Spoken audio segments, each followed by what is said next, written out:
Jadi pada hari ini kita akan membahas materi mengenai sistem ekresi pada manusia. Mendengar kata ekresi, pasti adik-adik di sini semua bertanya-tanya, apa sih itu ekresi dan organ apa saja yang terlibat dalam sistem ekresi pada manusia ini. Jadi, sistem ekresi atau proses ekresi, hal itu selalu kita alami dalam kehidupan kita sehari-hari, seperti kacamata berembun saat bernafas, sering buang air kecil saat cuaca dingin, dan juga berkeringat saat cuaca panas. Jadi ketiga ini adalah contoh dari proses ekresi yang selalu manusia alami dalam kehidupannya sehari-hari.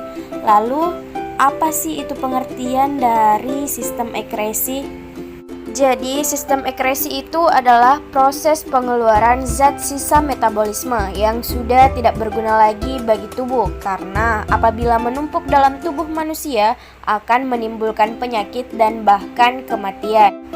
Lalu, organ-organ apa saja sih yang terlibat dalam sistem ekresi itu? Jadi, dalam sistem ekresi pada manusia ada 4 organ yang terlibat. Yang pertama yaitu ginjal, yang kedua kulit, yang ketiga hati, dan yang keempat yaitu paru-paru. Jadi keempat ini adalah organ-organ yang terlibat dalam sistem ekresi pada manusia.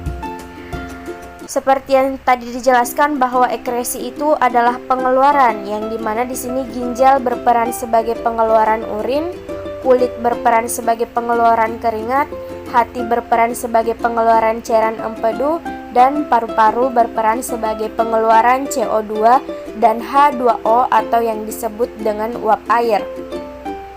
Selanjutnya kita akan membahas satu persatu mengenai organ-organ dalam sistem ekresi pada manusia ini. Kita bahas pada organ yang pertama, yaitu ginjal. Mengenai letak ginjal pada manusia. Jadi tubuh manusia itu memiliki 2 ginjal yang bentuknya hampir sama seperti kacang merah. Ginjal terletak di bagian kanan dan kiri tulang pinggang di dalam rongga perut, yang dimana letak ginjal kanan lebih rendah dari ginjal kiri, karena ginjal kanan ini harus berbagi tempat dengan hati di bagian atasnya. Lalu struktur lapisan ginjal. Jadi organ ginjal itu memiliki beberapa struktur lapisan. Yang pertama yaitu korteks atau yang disebut dengan kulit ginjal. Yang kedua medula atau sumsum ginjal. Dan yang ketiga yaitu pelvis atau rongga ginjal. Jadi ketiga ini adalah struktur lapisan ginjal. Karena tadi sudah dijelaskan bahwa organ ginjal dalam sistem ekresi pada manusia ini berperan sebagai pengeluaran urin, maka untuk mengetahui proses terbentuknya urin dalam tubuh manusia, maka kita simak video berikut ini. Proses pembentukan urin terdiri dari 3 tahap. Yang pertama filtrasi, kedua adalah reabsorpsi, dan yang ketiga adalah tahap augmentasi. Kita akan mengulas satu persatu tahap tersebut. Yang pertama tahap filtrasi. Tahap ini atau disebut dengan tahap penyaringan. Dia mulai dari darah masuk ke glomerulus. Kemudian di sini terjadi penyerapan dan hasilnya berupa darah dan juga protein yang akan diserap kembali, dan zat-zat yang dikeluarkan berupa uberellum, urea, glukosa, air, asam, amino, dan beberapa ion seperti natrium, kalium, kalsium, dan klor atau disebut dengan urin primer. Di sini akan dikeluarkan dan masuk ke tubulus proksimal. Tahap kedua yaitu reabsorpsi atau tahap penyerapan kembali zat-zat yang masih diperlukan seperti glukosa, asam amino, ion kalium, dan sedikit urea. Hasil dari proses reabsorpsi ini disebut dengan urin sekunder yang mengandung air, garam, urea, dan uberellum sebagai zat warna pada urin. Kemudian urin sekunder akan disalurkan menuju tubulus distal. Di sini tahap augmentasi atau pengeluaran zat yang tidak diperlukan ke dalam urin sekunder. Nah, di sini air, ion natrium, klor, dan juga urea masih diserap kembali, sedangkan sisanya akan dikeluarkan berupa urin sesungguhnya. Nah, urin sesungguhnya ini kemudian akan dikeluarkan dari ginjal menuju kandung kemih melalui sebuah saluran yang disebut dengan ureter. Dalam kandung kemih, urin akan disimpan sementara sampai penuh. Nanti ketika penuh, otak akan merespon sehingga kita bisa mengeluarkan pipis. Jadi itulah tadi penjelasan mengenai proses terbentuknya urin dalam tubuh manusia. Lalu ada beberapa faktor yang dapat mempengaruhi jumlah urin yang keluar di dalam tubuh manusia. Faktor yang pertama yaitu karena hormon antidiuretik. Yang kedua, suhu atau cuaca. Yang ketiga, kondisi kesehatan. Yang keempat, usia. Yang kelima, gaya hidup dan aktivitas. Dan yang terakhir yaitu karena faktor jumlah air yang diminum. Jadi ini semua adalah faktor-faktor yang dapat mempengaruhi jumlah urin yang keluar di dalam tubuh manusia. Selanjutnya kita beralih ke organ ekskresi yang kedua yaitu kulit. Jadi kulit merupakan lapisan terluar yang membungkus seluruh permukaan tubuh manusia, yang dimana sebagian besar kulit ini ditumbuhi oleh rambut. Jadi kulit pada tubuh kita itu terdiri dari beberapa permukaan dan beberapa lapisan-lapisan penyusun kulit yang terdiri dari kulit ari atau epidermis, yang kedua lapisan kulit jangat atau dermis, dan yang ketiga yaitu kulit bawah atau hipodermis. Yang pertama yaitu kulit ari atau epidermis. Jadi kulit ari atau epidermis ini mudah mengelupas dan terdapat pigmen melanin di dalamnya, yang dimana pigmen melanin inilah yang merubah warna kulit manusia menjadi warna hitam. Selanjutnya yaitu lapisan kulit jangat atau dermis.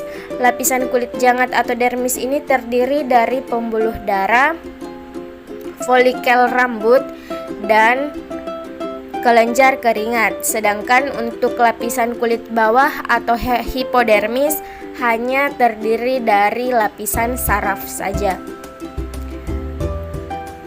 Karena kulit dalam sistem ekskresi berperan sebagai pengeluaran keringat, maka kulit di sini berfungsi sebagai pengatur suhu tubuh, sebagai alat indera peraba, pelindung tubuh, menyimpan lemak, dan yang terakhir yaitu membentuk vitamin D dari provitamin D. Lalu terdapat juga faktor-faktor yang mempengaruhi jumlah keringat yang keluar dalam tubuh manusia. Faktor yang pertama yaitu aktivitas tubuh, yang kedua karena suhu atau cuaca, yang ketiga kondisi kesehatan, dan yang keempat yaitu emosi. Jadi sampai di sini adik-adik sudah paham ya mengenai organ ekskresi yang kedua yaitu kulit. Selanjutnya kita beralih ke organ ekskresi yang ketiga yaitu hati.